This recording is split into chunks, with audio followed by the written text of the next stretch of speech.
क्या भाजपा के पास हिंदुत्व के अलावा कोई और मुद्दा है ही नहीं जिस पे वो चुनाव लड़ें?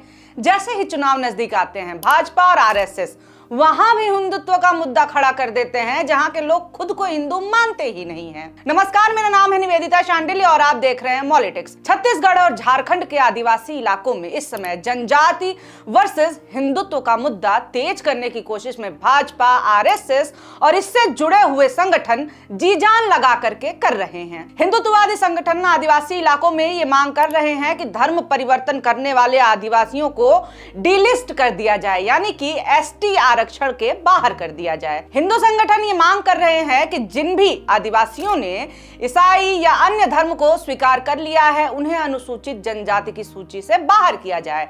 इसे डिलिस्टिंग कहा जा रहा है। इस मांग से अब आदिवासी समुदाय में दरार पैदा हो रही है। डिलिस्टिंग का मुद्दा उठाने के पीछे सबसे बड़ा कारण है आदिवासियों का धार्मिक ध्रुवीकरण करना।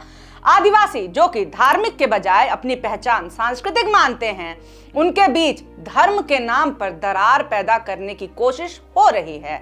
आदिवासी इलाकों में धर्मांतरण और घर वापसी को एक चुनावी मुद्दा बनाने की कोशिश जोरों पर है।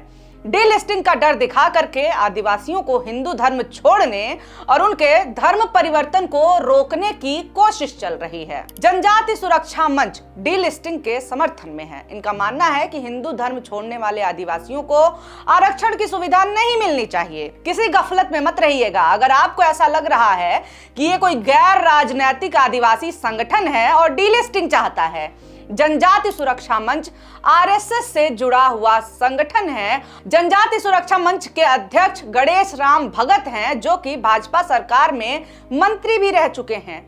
जनजाति सुरक्षा मंच का डीलिस्टिंग को लेकर के ये तर्क है कि उनके समाज को आरक्षण इसलिए दिया गया है ताकि उनकी सामाजिक आर्थिक स्थितियों को ऊपर उठाया जा सके। लेकिन जनजाति आरक्षण का मूल उद्देश्य तब अर्थहीन हो जाता है जब जनजाति अपने मूल विश्वास, संस्कृति और रीति रिवाजों को अस्वीकार करके दूसरे धर्म में परिवर्तित हो जाता है।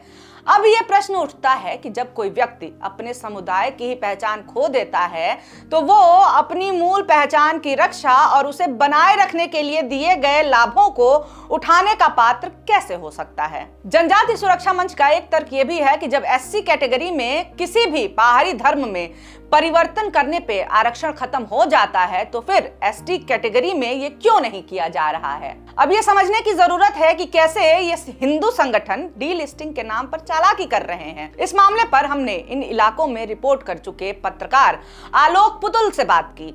उन्होंने कहा कि इस मुद्दे का कोई आधार ही नहीं है, इस पर केवल शुद्ध राजनीति खेली जा रही है।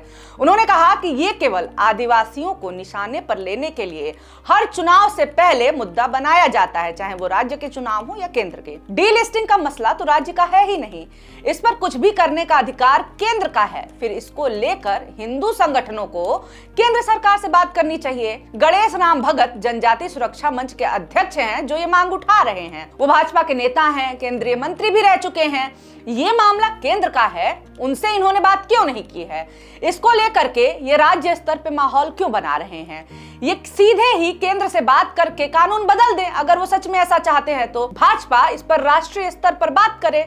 आरएसएस भाजपा से जुड़ी जनजाति सुरक्षा मंच की डीलिस्टिंग रैली का जवाब आदिवासी इलाकों में आदिवासी एकता रैली के जरिए दिया गया। इस रैली के दौरान आदिवासी समूहों ने यही कहा कि हमें बांटने की कोशिश हो रही है, हमारा धार्मिक ध्रुवीकरण किया जा रहा है, हम हिंदू नहीं हैं, हम आदिवासी हैं, हम प्रकृति पूजक हैं। ये बात बिल्कुल सही है कि जंगल पर निर्भरता की वजह से आदिवासी प्रकृति पूजक हैं और इसीलिए ये आदि धर्म को मानने वाले कहे जाते हैं। भारत के पूर्वोत्तर से लेकर सुदूर दक्षिण तक हर आदिवासी समुदाय के अपने रीति रिवाज हैं, अपनी पूजा पद्धतियां हैं। उदाहरण के लिए आप झारखंड देखें, यहाँ के आदिवासी सरना धर्म की बात करते हैं। डीलिस्टिंग की मांग और वकालत करने वाले आदिवासियों को हिंदू धर्म का ही हिस्सा मानते हैं, लेकिन डीलिस्टिंग के विरोध में खड़े आदिवासी मानते हैं कि आदिवासियों का अपना स्वतंत्र धर्म, स्वतंत्र रीति रिवाज है और वो अपनी पसंद के किसी भी धर्म या पूजा पद्धति को मानने के लिए आजाद हैं। इसलिए अगर वे इस आजादी का इस्तेमाल करते हैं तो इससे उनका आरक्षण का अधिकार प्रभावित नहीं होना चाहिए।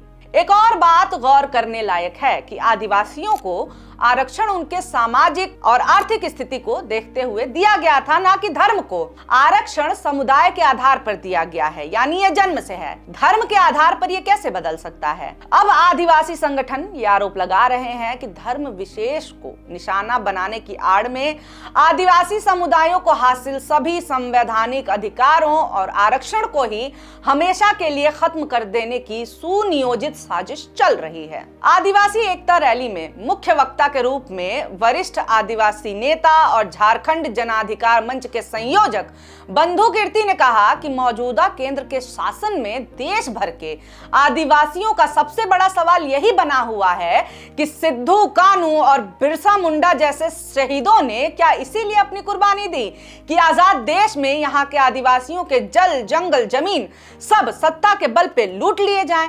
बड़े बड़े जन विद्रोहों के बल पर जो संवैधानिक अधिकार मिले हैं उसे खत्म होता चुपचाप देखा जाएगा। हम कोई भीख नहीं मांग रहे हैं, सिर्फ यही कह रहे हैं कि सीएनटी, एसपीटी, पेशा और 5वीं अनुसूची जैसे संवैधानिक प्राविधानों के हमारे अधिकार को जो कानून में लिखे हुए हैं वो कानून हमें दे दो। क्रिश्चियन ट्राइबल फेडरेशन के प्रवक्ता डॉक्टर सीडी बखाला कहते हैं कि जल, जंगल, जमीन पर हमारे अधिकार हैं। अगर डीलिस्टिंग होती है तो हमें अपने ही जंगलों से बाहर कर दिया जाएगा और हमारा वजूद खत्म हो जाएगा। इसीलिए हम विरोध कर रहे हैं। यह केवल ईसाइयों को ही नहीं बल्कि सभी आदिवासियों और आदिवासी इलाकों को प्रभावित करेगा। वो आगे कहते हैं कि अनुच्छेद 330 के तहत हमें लोकसभा में प्रतिनिधित्व मिलता है, अनुच्छेद 332 के तहत विधानसभा में मिलता है, लेकिन अगर हमारा राज्य ही शेड्यूल हो जाता है तो सब कुछ छिन जाएगा। हम न तो गांव के मुखिया या सरपंच बन पाएंगे और ना ही विधायक, ना ही सांसद। अब देखिए, इतना तो साफ है कि ये पूरा का पूरा मामला प्योर पॉलिटिक्स है। अहम और जनता से जुड़े मुद्दों से ध्यान भटका करके धर्म के मुद्दे पर चुनाव जीतने की कोशिश भारतीय जनता पार्टी और अन्य हिंदू संगठन यहां कर रहे हैं। अगर आप सच में चाहते हैं कि कानून में बदलाव हो जाए तो आप उनसे बात करें जिनके पास कानून बदलने की शक्ति है। राज्य में भाजपा विरोध प्रदर्शन कर रही है मगर केंद्र में बैठी अपनी सरकार से कोई बातचीत नहीं। इसका मतलब साफ है कि आपकी मंशा केवल और केवल वोट बनाने के लिए माहौल खराब करने की है। आज की वीडियो में बस इतना ही। और हाँ, इस पूरे मामले पर आपको क्या लगता है कि ये मुद्दा सच में है या फिर केवल वोटों की राजनीति है? कमेंट करके हमें जरूर बताएं और ऐसे ही वीडियोस आपके सामने आते रहें। इसके लिए हमारे चैनल मॉलिटिक्स को सब्सक्राइब करना ना भूलें। बहुत शुक्रिया, बहुत धन्यवाद।